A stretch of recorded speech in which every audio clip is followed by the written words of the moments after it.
Grand Theft Auto 6 is coming out soon. Well, maybe. I don't know, we're still waiting on Rockstar to announce a release date. But luckily for you, there's a Grand Theft Auto game on the GBA. How are these connected, you ask? Well, GTA on the GBA came out in 2004, 9 years before Grand Theft Auto 5. And now, Grand Theft Auto 5 has been out for 11 years. So it's been 2 years longer from Grand Theft Auto 5 to a new release than Grand Theft Auto 5 to Grand Theft Auto on the GBA. Which means, I don't know, but it means something. So why don't we give it a try, huh? Grand Theft Auto on the GBA. Yeah, time to steal cars and get money and time to play a bird's eye view super small sprite game? Okay, so obviously GTA on the GBA wasn't going to be a big open 3D game because, you know, it's on the GBA. Wait a minute. The Grand Theft Auto entry is basically a throwback to those early PS1 GTA games. That is, if you ever played them like me, well, here, you'll need this. The game is actually part of the 3D GTA lineup and isn't just a side game. And although the camera view is top-down like those early titles, the graphics are nice and vibrant. Sure, sometimes it's hard to tell what's going on, especially when you play this game on the micro, but it's still GTA.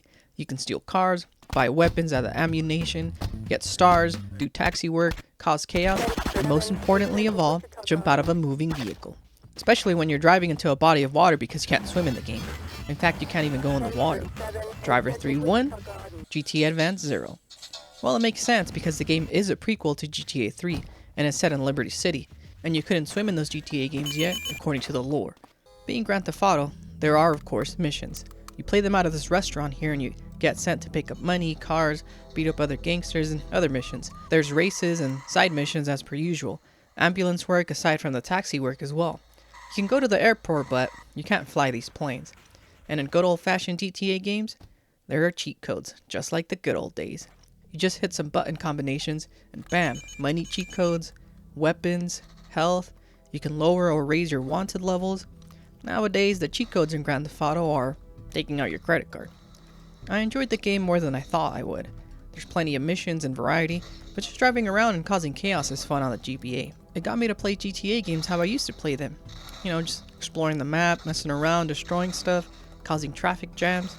GTA Online has you always doing a mission or working on one of your many businesses. You never get to just, you know, commit Grand Theft Auto. In fact, you wouldn't even steal a car in GTA 5. Why? Well, because you have 100 cars to show off to your friends. Fancy luxury ones or crazy ones that have like a rocket or a flying motorcycle that you spend millions on by grinding or buying shark cards or whatever. Here on GTA Advance, oh cool, a blue car. Yes, the Driver 3 game I mentioned does have better graphics and whatnot, but the game feels empty. You can't really go into buildings or interact with NPCs. Sure, Grand Theft Auto Advance doesn't really have buildings you can enter either, but you can at least drive to places and do things, and people on the street will interact with you. And just walking around and the game is moving all around you. It might not have been the best GTA game, but it has its charm, and is a fun play on the Advance. It's not perfect, and it can be what you make of it. Like the chaos factor I mentioned, I like to see how long I can last evading the cops. Try and get me oh, wait a minute. Yeah, it's got its flaws. If a cop even touches you, you busted. The camera view makes it hard to see where you're going, and there's no in-game map except for this little map view in the corner. The driving isn't great, but it works well for what it is. There's faster cars than others, and the races in the games are short and quick. And, where did these stars come from? Uh-oh. I gotta get out of here.